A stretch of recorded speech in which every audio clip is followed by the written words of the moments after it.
পাকিস্তানে মসজিদে জুমার খুতবা দিচ্ছেন একজন মহিলা, যেটা নিয়ে গোটা বিশ্ব এখন তোলপাড়।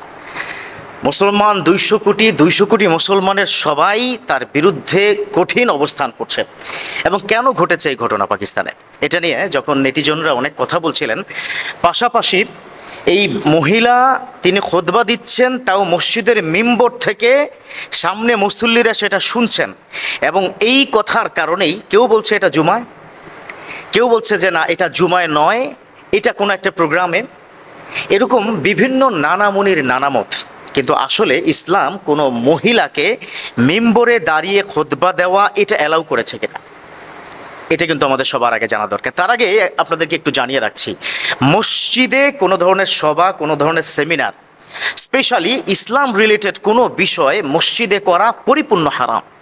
আপনারা কি দেখেছেন বিভিন্ন ইউনিভার্সিটির ক্যাম্পাসের যে মসজিদগুলো আছে, সেই মসজিদে পিছনে মিম্বরের এখানে একটা ব্যানার কি টানিয়ে তারা কিন্তু সভা সেমিনার বিভিন্ন ইভেন্ট, সেখানে মহিলা, আমি কোনো রাজনৈতিক দলের নাম বলছি না, সে মহিলারা পর্যন্ত এই মসজিদে রাজনৈতিক কথা বলছে, সেখানে তারা সেমিনার করছে। এটা সম্পূর্ণরূপে হারাম। এবার আসি আমি কি পাকিস্তানের যে মহিলা যে কাজটি করেছেন, আসলে পরবর্তীতে এটার কমেন্ট বক্সে গিয়ে আপনারা কি দেখবেন যে আসলে উনি মহিলা ছিলেন না, উনি ছিলেন মহিলার মতোই, কিন্তু তিনি ছিলেন তৃতীয় লিঙ্গ, যেটাকে আমরা হিজড়া বলে থাকি বাংলাদেশে। তো তিনি কেন ওখানে, এটা একই ঘটনা ওই মসজিদের মধ্যেই একইভাবে পাকিস্তানে একটা বিষয় নিয়ে কথা হচ্ছিল। আর সে বিষয়টা হচ্ছে হিজড়ারা মসজিদে এসে নামাজ পড়তে পারবে কিনা, এই বিষয়ে তিনি কথা বলছেন। পিছনে একটা ব্যানার টানিয়ে সামনে মানুষজন রয়েছে, যেটা বাংলাদেশে কয়েকটা ইউনিভার্সিটিতে এই ধরনের ঘটনা ঘটেছে। হিজড়া মসজিদ আসতে পারবে কিনা, তাই না? প্রথম কথা হচ্ছে হিজড়া দুই ধরনের, এক হচ্ছে পুরুষ জাতিত হিজড়া, নারী জাতিত হিজড়া, যাদের অবয়ব, মুখের বর্ণনা, বডি শেপ অনেকটা নারীদের মতো, যাদের মুখে দাড়ি নেই, তারা হচ্ছে নারী জাতিত হিজড়া। তারা মসজিদে পুরুষের কাতারে নামাজ পড়তে পারবে না। কথা কি বুঝতে পেরেছেন না? পুরুষের কাতারে তারা কি করতে পারবে না, নামাজ পড়তে পারবে না। মসজিদে আসতে পারবে, মহিলাদের আলাদা যদি নামাজের জায়গা থাকে তারা সেখানে কি নামাজ পড়বে। আর পুরুষ জাতিত হিজড়া, যারা মুখে দাঁড়িয়ে আছে, ক্লিন শেপ করে, হয়তো তাদের বডি অবয়ব হয়তো হাঁটা চলার মধ্যে একটু হিজড়াটে ভাব আছে, তারা পুরুষের মতো করে যদি তাদের বডি কনস্ট্রাকশন হয়, তারা পুরুষের কাতারে নামাজ পড়তে পারবে।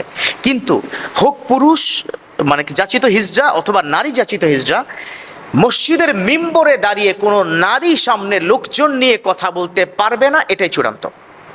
অতএব এই বিষয়ে কিন্তু সাবধান থাকবেন। বাংলাদেশের বিভিন্ন ইউনিভার্সিটিতে মসজিদকে তারা পলিটিক্যাল একটা জায়গা বানিয়ে নিয়েছে। কথায় কথায় সেখানে সভা, সেমিনার, প্রতিবাদ। এবং একটা ইউনিভার্সিটির, অনেকে জানেন যে সদ্য কিছুদিন আগে ইউনিভার্সিটির মসজিদের খতিবকে বহিষ্কার করা হয়েছে। একটা নারী ঘটিত একটা মেয়ে মসজিদে এসে শুয়েছিল রাত্রেবেলা, ক্যাম্পাসে জায়গা পায়নি, ওই কারণে কেন মসজিদে এসে শুয়েছিল, চাকরি চলে গেছে কার? ইমাম সাহেবের। আমরা সকলেই আমাদের আজকের এই মিম্বর থেকে সেক্ষেত্রে ধিক্কার জানাই। ইমাম সাহেব সাধারণ কোনো ব্যক্তি নয়, ইমাম সাহেব হচ্ছে ওই সমাজের সেরা প্রতিনিধি, ওই সমাজের তিনি লিডার।